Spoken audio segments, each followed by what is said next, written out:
I want to talk about spiritual elevation. Maybe just elevation in your life in general, on your journey, right? As you elevate, and when I say elevate, it could be going to the next level. It could be a divine elevation. It could be a promotion.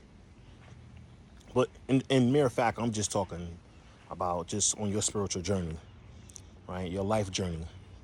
When you elevate, it's going to be things that cannot elevate with you, meaning that you're going to have to change.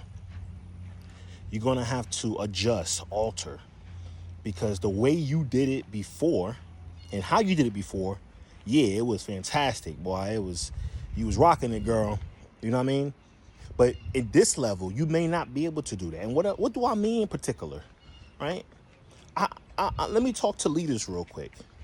Sometimes as leaders, we have a group we might have a group or we're in an environment where we need to be a little bit more harsher, right? We need to be more firm.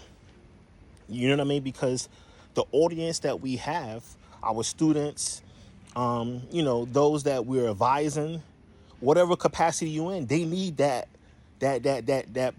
push. You know what I'm talking about?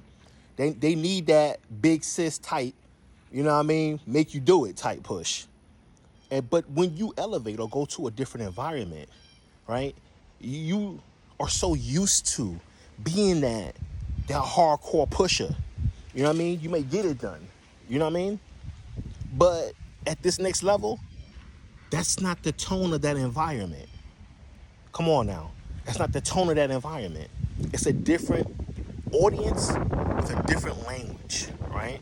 A different dialect, a different accent, so to speak. They still want that from you, but not in the way you give it when you was back in the hood. You dig what I'm saying? Now you in corporate now, so we don't need to be talking loud like that. We don't need to be using profanity like we could use profanity in our other situations, right? We in the field, we out there coaching street ball. Yeah, we're gonna use profanity. Okay, but now you're a professional, you know what I mean? You got the cameras watching, you know what I mean? You may have to alter your style. And I think a lot of leaders, I'm not gonna say fail, because it's not a fail. I think the learning curve is adjusting to those you're leading, adjusting to the leadership environment, right? I think that right there is a challenge for many leaders. So I just wanted to put that out there, because a lot of times you don't even know, you don't even know. And then when you do kind of figure out, you kind of hit on like, oh, dang, why they can't take it like that? Or why I can't do it like this? I don't see no harm. It worked before. Okay, but can you adjust, leader? Right? You asking for everyone else to adjust. Can you adjust? Okay, so I think that's it right there for y'all. All right, let me know if this resonates. If you need to add on to this because I missed something, add on. Okay? If you got an example or something, or maybe I missed something, add on. Join the conversation, right? It's for all of us, shoot, including me. All right, y'all. Peace.